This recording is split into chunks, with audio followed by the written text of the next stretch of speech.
For first home buyers of Sydney, you have approximately 9 weeks before Labor cans Dominic Perrottet's annual land tax subscription policy. What does that mean, you might say, Q? Let's draw it out. So today is the 24th of April, and before the 1st of July, which is about 9 to 10 more weeks, if you buy a $1.5 million property in Sydney, New South Wales, and you're a first home buyer, you avoid paying stamp duty up front, and you save $66,000. Well, you don't really save it. I mean, you just pay annual subscription of land tax until you die. But after the 1st of July, this policy is no longer ineffective because Labor says if you buy a property up to $1.5 million or over $1 million, you get charged stamp duty, which is around 4%. Well, roughly 4% and a little bit more, but let's say, using this example, around $66,000 that you need to pay after the 1st of July. Now, a lot of you will say, hey, bro, I can't buy a property up to $1.5 million. What if I buy somewhere in the mid-range? Well, with Labor's new policy after the 1st of July, if you are a first home buyer and you buy up to $850K,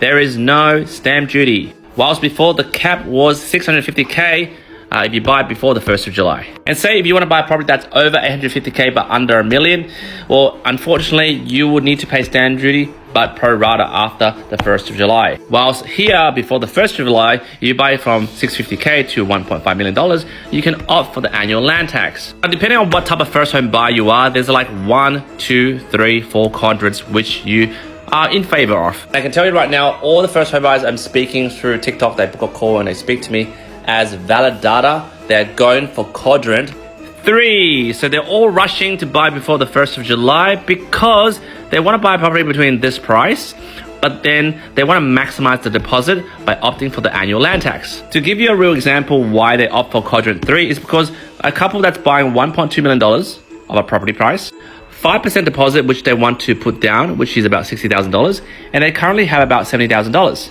If they miss out this period and buy in this period, well then $70K is not enough because, they're going to pay for bloody stamp duty. But if they buy before the 1st of July, this quadrant is perfect because, they have about $70K, which $60K goes for the 5% deposit, and then $10K for miscellaneous costs. So the question I want to ask you, which quadrant as a first home buyer do you prefer to fall under?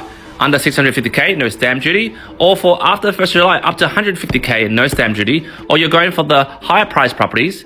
Well, which quadrant? This one or after the 1st of July? Now, if you answer quadrant 3, like most of my clients, this is going to cause a lot of house prices to rise before the 1st of July.